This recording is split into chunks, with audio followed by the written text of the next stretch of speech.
This journalist was killed in Ukraine, but then he wasn't. Here's how a man turned up at his own press conference to reveal that he'd staged his own death, apparently to save his life. Arkady Babchenko was found by his wife in his apartment, supposedly bleeding on the floor, with bullet wounds in his back. Turns out it wasn't real. The Ukrainian government had faked his death in what they called a sting operation to actually keep him alive. They say it's because Babchenko was a target of the Russian government. Вы уж извините, что заставили вас все это пережить, но по-другому просто было нельзя. News of a reporter being murdered in Ukraine isn't surprising. Because here's the thing, Ukrainian journalists can get killed just for doing their jobs.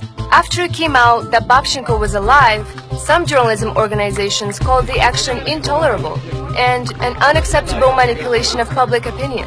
But for many of Babchenko's colleagues, this wasn't fake news. It was good news. Many of my colleagues face death threats and risk their lives just doing basic journalistic job every day. So it's everyday act of bravery to be a journalist in this region. So when I heard that, I was actually relieved. So what's it like for a journalist to cover a murder of another journalist? Anya Tsukanova was tasked with covering Babchenko's killing. Это настолько сильно напомнило историю с убийством Паши Шеремета 2 года назад. Pavel Sheremet was a journalist killed in a car explosion in 2016. No one has been arrested for his murder. Вот это ощущение какой-то такой черной бездны, которая вот внезапно открывается перед тобой, оно вернулось. For Anya, this seemed like a standard case of another journalist being killed in Ukraine.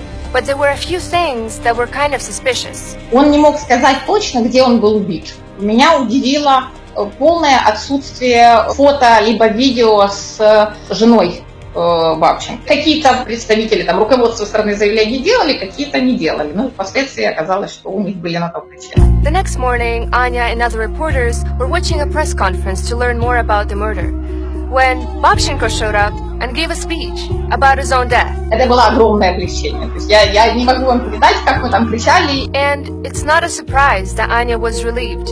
In the past 26 years, there have been 7 confirmed murders of journalists in Ukraine. But a local publication says that the figure could be as high as 50. For many journalists outside the region, sometimes it's worth to check their privilege and to actually look around and see how their colleagues sometimes risk their lives to do the mundane job that many journalists in the West have the privilege to do without even thinking about their personal security. And reporters have been in even more danger since pro-Russia separatists took control of part of eastern Ukraine in 2014. Journalists there have been threatened with violence, have had their offices set on fire, and have even been taken prisoner by rebels. Для западных журналистов, мне кажется, у них меньше эмоциональная вовлеченность в эту ситуацию. Война идет не в их стране. For people who are still angry and confused about why somebody would just fake their own death, consider this. If Arkady Babchenko hadn't, one more journalist might have actually been killed in Ukraine.